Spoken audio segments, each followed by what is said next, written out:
Vegetarian tiger, सब्जी खाने वाला शेर। उस जंगल में एक शेर रहता था। बचपन से ही उसके माँ ने उसे बड़े प्यार के साथ पाला था। जब कोई शत्रु उस पर हमला करे कैसे जोर से दहाड़ना है और जरूरत पड़ने पर कैसे भागना है तेजी से, ये सब सिखाया था। उसके माँ ने उसका नाम रखा था दुर्गा।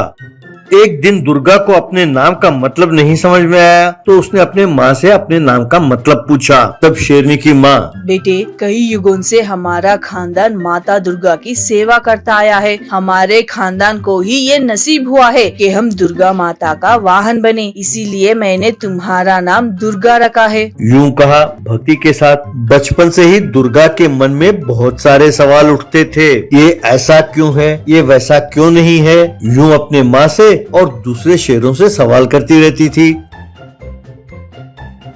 एक दिन उसने एक बूढ़ी शेरनी से, मौसी, मेरे पिताजी कहाँ हैं? मैं कभी उन्हें देखा ही नहीं। तब वो शेरनी, अरे क्या पूछती हो बेटी, तुम्हारे पैदा होने से पहले ही तुम्हारे माँ से परेशान होकर तुम्हारे पिताजी जंगल में चले गए। अब तक उनकी कोई खबर नहीं मिली। तब दुर्गा, माँ से परेशान होकर मतलब? तब मौसी, अरे बेटे, तुम्हारे पिताजी बड़े मेहनत करके जंगली सुअर और हैन वगैरह का शिकार करके लाते और तुम्हारे माँ से कहते, अरे इसके छोटे छोटे टुकड़े करके नमक डालकर गर्मा गर्म तैयार रखो। और तुम्हारी माँ उनकी बात ना सुनकर ये सारे मांस सामने वाले गुफा में दूसरे शेरों में बांटती थी। तुम्हारे पिताजी के खाने के लिए कुछ बचता ही नहीं। उन्हें गुस्सा आ गया और घर छोड़कर वो जंगल की ओर चले गए। तब दुर्गा, ये तो ठीक है मौसी, पर एक बात बताओ, क्या हम उस जंगली मांस में सिर्फ नमक डालते हैं या कुछ और भी? तब मौसी, अरे बेटा, इंसान तो नमक के साथ साथ और भी बहुत सारे मसाला डालते हैं स्वादिष्ट बनाने के लिए। हमारी तरह कच्चा मांस नहीं खाते। वो पता नहीं जड़ी बूटियाँ क्या क्या डालकर बहुत स्वादिष्ट बनाते हैं मांस को तलते हैं, उबालकर मसाला डालकर खाते हैं, पता नहीं क्या क्या करते हैं। वो मांस के पकोड़े बनाकर भी खाते हैं, पर उनकी बात ही कुछ और है। तुम जानते हो, बहुत सारे इंसान ऐसे भी है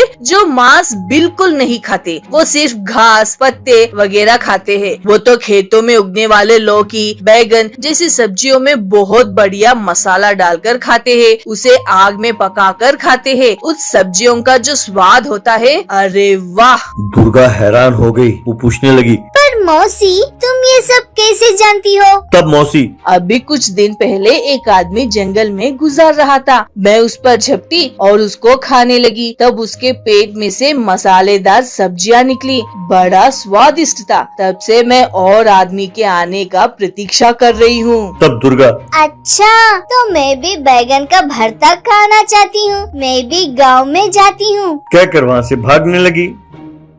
दुर्गा दौड़ती दौड़ती गई और अचानक रुक गई। सामने उसका हाईवे था। बहुत सारी गाड़ियां इधर से उधर और उधर से इधर तेजी से जा रही थीं। उस आवाज से डरकर वो पेड़ के पीछे छुपकर खड़ी हो गई। कुछ देर बाद आने जाने वाली गाड़ियों की मात्रा कम हुई और आवाज भी कम हुई, तो वो झाड़ियों के पीछे से बाहर निकली।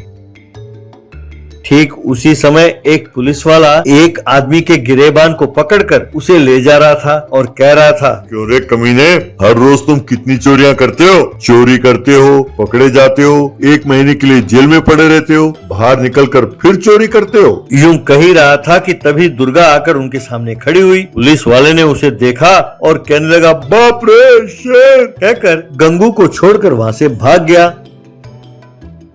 गंगू वहाँ बुत की तरह खड़ा रह गया। तब दुर्गा, आखिरकार मैंने एक इंसान को देखा है। लगता है ये बहुत अच्छा आदमी है। मैं इससे प्यार बात करूंगी और इसके मदद से मैं इंसानों के बीच में घूमूंगी और बढ़िया बढ़िया सब्जियां खाकर फिर मैं जंगल में लौट आऊंगी। यूं सोचकर बड़े प्यार से उस आदमी के पैरों को अपने पंजों से खुजाने लगी और मुस्कुराने लगी। तब गंगू की हिम्मत बंधी। उसने तभी चुराए हुए पिज्जा को शेर के सामने रखा और सोचने लगा कि जैसे ही ये खाने लगेगी मैं यहाँ से भाग जाऊंगा, पीटी उषा की तरह। तब दुर्गा ने वो पिज्जा का टुकड़ा अपने मुंह में रखा और कहने लगी, अरे वाह, ये तो बहुत स्वादिष्ट है और खाना चाहिए। इस आदमी से पूछना होगा। कहकर धीरे से हल्के सी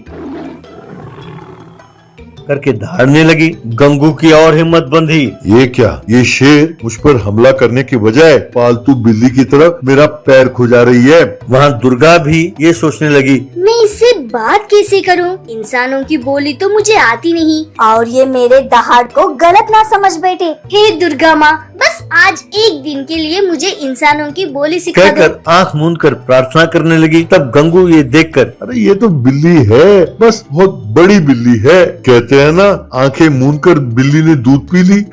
ये बिल्ली आंखें मूंद कर पिज्जा खाती है बस। हो ना हो ये बिल्ली है, मैं डरूंगा नहीं, इसे अपना पालतू बना लूंगा। कहकर प्यार से दुर्गा को पुचकारते हुए कहने लगा। अभी तो बर्गर भी बाकी है। कहकर अपने बाएं हाथ से बर्गर निकाला।